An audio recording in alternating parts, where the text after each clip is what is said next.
ಎಲ್ಲರಿಗೂ ನಮಸ್ಕಾರ. ASP memorial trust YouTube ಚಾನೆಲ್ಗೆ ಸ್ವಾಗತ. ಖ್ಯಾತ ಲೇಖಕರಾದ ಆಗುಂಬೆ ಎಸ್ ನಟರಾಜ್ ಅವರು ಬರೆದಿರುವ ರಸವೈಚಾರಿಕತೆ ಪುಸ್ತಕದಲ್ಲಿ ಬರುವ ಆರೋಗ್ಯ ವಿಚಾರಗಳ ಬಗ್ಗೆ ಇಂದು ನಾವು ತಿಳಿದುಕೊಳ್ಳೋಣ. ನನ್ನ ಹೆಸರು ಆಗುಂಬೆ ನಟರಾಜ್ ಅಂತ. ನಾನೊಬ್ಬ ಬರಹಗಾರ ಪ್ಲಸ್ ನಾನೊಬ್ಬ ಯೂಟ್ಯೂಬರ್. ನಾನೊಂದು 40 ಪುಸ್ತಕ ಬರೆದುಬಿಟ್ಟಿದ್ದೇನೆ, ಎಲ್ಲ ಇತಿಹಾಸಕ್ಕೆ ಸಂಬಂಧಪಟ್ಟ ಪುಸ್ತಕಗಳು. ಸೊ ಇತಿಹಾಸ ಪ್ರಜ್ಞೆ ನಮ್ಮಲ್ಲಿ ಕಡಿಮೆ ಅಲ್ಲ, ಹಾಗಾಗಿ ಪುಸ್ತಕಗಳು ಓದೋರ ಸಂಖ್ಯೆ ಕಡಿಮೆ ಆದ್ರಿಂದ ನನ್ನ ಪುಸ್ತಕಗಳ ಆಧಾರದ ಮೇಲೆ ಸಾಕ್ಷಿ ಚಿತ್ರ ತೆಗಿತಾ ಇದ್ದೀನಿ. ಇವಾಗ ನಾನೇ ಬರೆದ ಒಂದು ರಸವೈಚಾರಿಕತೆ ಅಂತ ಒಂದು ಪುಸ್ತಕ ಇದೆ. ಆ ಪುಸ್ತಕದ ಆಧಾರದ ಮೇಲೆ ನಾವು ಈಗ ಸಾಕ್ಷಿ ಚಿತ್ರ ತೆಗಿತಾ ಇದ್ದೀವಿ. ಈ ರಸವೈಚಾರಿಕತೆ ಅನ್ನೋ ಪುಸ್ತಕದ ವಿಶಿಷ್ಟತೆ ಏನಪ್ಪಾ ಅಂತಂದ್ರೆ, ಇಟ್ಸ್ 3-in-1 ಬುಕ್ ಅಂತ ಕರೀತಾರೆ. ಅಂದ್ರೆ ನಾನು ಒಂದು 31 ವಿಷಯಗಳ ಬಗ್ಗೆ ನಾನು ಪ್ರಬಂಧ ರಚಿಸ್ಬಿಟ್ಟಿದ್ದೀನಿ.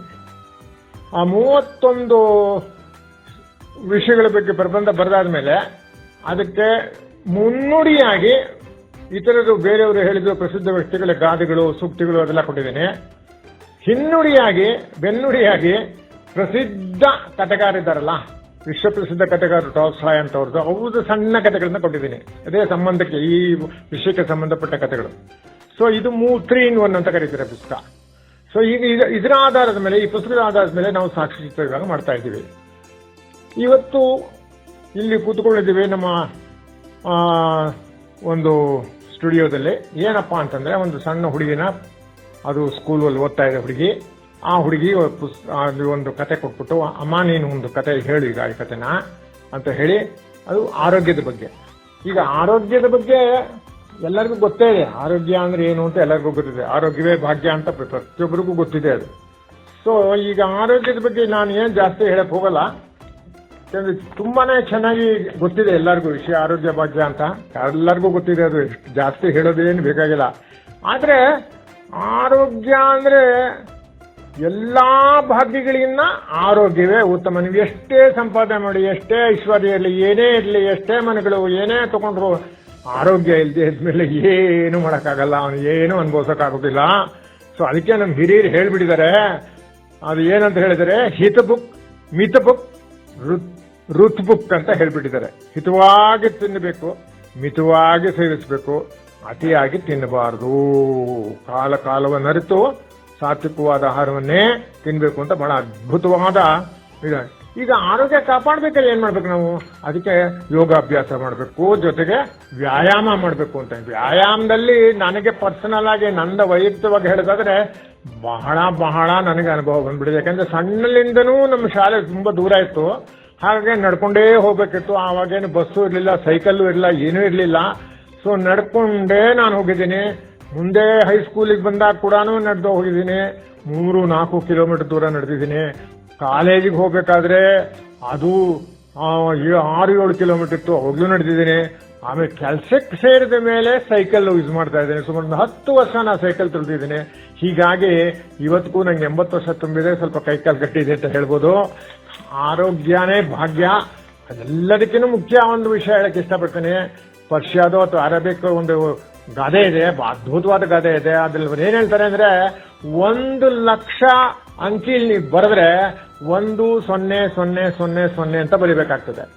ಆ ಒಂದು ನಾವು ಬರೆದಿದ್ದೀವಲ್ಲ, ಎಡಗಡೆ ಕೊಟ್ಟಿರ್ತೀವಲ್ಲ ಫಸ್ಟ್ 1 ಅನ್ನೋದಕ್ಕೆ, ಆ 1 ಅನ್ನೋ ಒಂದು ಅಕ್ಷರಕ್ಕೆ 1 ಅನ್ನೋ ಅಂಕೆನ ನೀವು ತೆಗೆದುಬಿಟ್ರೆ, ಅಂದ್ರೆ ಆ 1 ಅಂಕೆಗೆ ಅವ್ರು ಏನ್ ಹೇಳ್ತಾರೆ ಅಂತಂದ್ರೆ, ಅದಕ್ಕೆ ಆರೋಗ್ಯಕ್ಕೆ ಮಾತ್ರ ಕೊಡ್ತಾರೆ. ಬಾಕಿ ಏನೇ ಇದ್ರೂ ಅದೆಲ್ಲ 0 ಆಗ್ಬಿಡುತ್ತೆ. 1 ಆರೋಗ್ಯಕ್ಕೆ ಕೊಟ್ಟಿದ್ದಾರೆ, ಆ 1 ತೆಗೆದಾಕ್ಬಿಟ್ರೆ ಬಾಕಿದೆಲ್ಲ 0 ಆಗ್ಬಿಡುತ್ತೆ ಅಂತ ಅವ್ರು ಹೇಳಿದ್ರು. ಬಹಳ ಚೆನ್ನಾಗಿದೆ ಗಾದೆ, ಅದೆಲ್ಲರಿಗೂ ತಿಳ್ಕೋಬೇಕದು. ಯಾಕಂದ್ರೆ ನಮ್ಗೆ ಆರೋಗ್ಯನೇ ಭಾಗ್ಯ. ಆರೋಗ್ಯ ಇಲ್ಲದ್ಮೇಲೆ ಏನೂ ಮಾಡಕ್ಕಾಗಲ್ಲ. ಯಾರೇನ್ ಮಾಡಕ್ಕಾಗ್ತದೆ? ಎಷ್ಟು ಗಳಿಸಿದ್ರೇನು, ಏನ್ ಮಾಡಿದ್ರೇನು, ಒಂದು ಉಪಯೋಗ ಆಗ್ಬರೋದಿಲ್ಲ. ಸೊ ಆರೋಗ್ಯ ಭಾಗ್ಯ ಅಂತ ಮೊದಲಿಂದನೂ ಹೇಳಿದೆ ಅದು. ನೀವು ಈಗ ಒಂದು ಹುಡುಗಿ ನನ್ನ ಸ್ಟುಡಿಯೋ ಬಂದು ಕೂತಿದೆ. ಆ ಹುಡುಗಿ ಕೇಳಿ ಇದೇ ವಿಷಯದ ಬಗ್ಗೆ ಒಂದು ಪುಟ್ಟ ಕಥೆ ಇದೆ. ಆ ಕಥೆ ನಾವು ಬಾಯಿಂದನೇ ಬರ್ಸೋಣ, ಅವಳ ಕೈಲಿ ಹೇಳ್ತಾರ. ಲಾಭಗಳೆಲ್ಲೆಲ್ಲ ಅತ್ಯಂತ ದೊಡ್ಡ ಲಾಭವೆಂದರೆ ಆರೋಗ್ಯದ ಲಾಭ. ಇದು ಬುದ್ಧ ಹೇಳಿರುವ ಮಾತುಗಳು. ಮತ್ತೊಂದು, ಧರ್ಮ, ಅರ್ಥ, ಕಾಮ, ಮೋಕ್ಷಗಳೆಲ್ಲಕ್ಕೂ ಆರೋಗ್ಯವೇ ಮೂಲ ಕಾರಣ ಚರಾಕಾಚಾರ್ಯ ಹೇಳಿರುವ ಮಾತುಗಳು. ಸರ್ಕಾರಿ ಮಾಧ್ಯಮಿಕ ಪಾಠಶಾಲೆಯಲ್ಲಿ 6ನೇ ತರಗತಿಯಲ್ಲಿ ಓದುತ್ತಿರುವ ಮೋನಿಕಾ ಅವರು ಆಯುರ್ವೇದದ ಉಗಮದ ಬಗ್ಗೆ ಸುಂದರವಾಗಿ ಮುದ್ದು ಮುದ್ದಾದ ಮಾತುಗಳಲ್ಲಿ ವಿವರಿಸಿದ್ದಾರೆ. ಕೇಳೋಣ ಬನ್ನಿ. ನನ್ನ ಹೆಸರು ಮೌನಿಕಾ. ನಾನು 6ನೇ ತರಗತಿಯ ಸರ್ಕಾರಿ ಮಾದರಿ ಪ್ರಾಥಮಿಕ ಶಾಲೆಯಲ್ಲಿ ಓದುತ್ತಿದ್ದೇನೆ. ಇಂದು ನಾನು ಆಯುರ್ವೇದದ ಉಗಮ ಕಥೆ ಹೇಳುತ್ತೇನೆ. ಒಮ್ಮೆ ಭಗವಂತನಾದ ಧನ್ವಂತರಿಯು ಭಾರತ ಖಂಡದ ಜನರು ಎಷ್ಟರ ಮಟ್ಟಿಗೆ ಆರೋಗ್ಯವಂತರಾಗಿರುವುದೆಂಬುದನ್ನು ತಿಳಿಸುವ ಸಲುವಾಗಿ ಪಕ್ಷಿ ರೂಪವನ್ನು ತಾಳಿ ವೈದ್ಯ ಶ್ರೇಷ್ಠರಾದ ವಾಗ್ಭಟರ ಮನೆಯ ಅಂಗಳದಲ್ಲಿದ್ದ ಒಂದು ಪುಷ್ಪಪೂರಕವಾದ ಮರದ ಮೇಲೆ ಕುಳಿತು ಕೊರು ಕೊರು ಕೊರು ರೋಗವಿಲ್ಲದವನಾರು ರೋಗವಿಲ್ಲದವನಾರು ರೋಗವಿಲ್ಲದವನಾರು ಎಂಬುದಾಗಿ ಕೂಗಿದರು.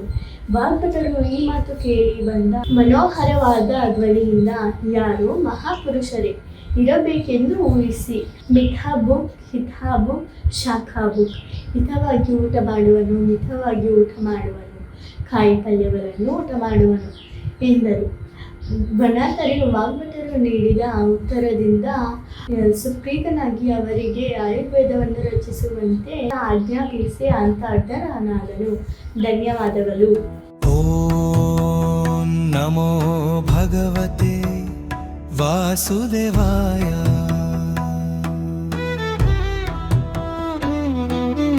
ಧನ್ವಂತರಯೇ ಅಮೃತ ಕಲಶ ಹಸ್ತಾಯ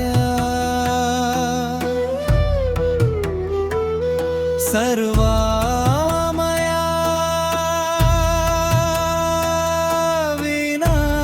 ವಿನಾಶನಾಯ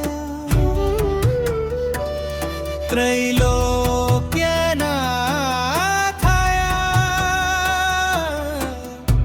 ಶ್ರೀ ಮಹಾವಿಷ್ಣವೇ ನಮಃ.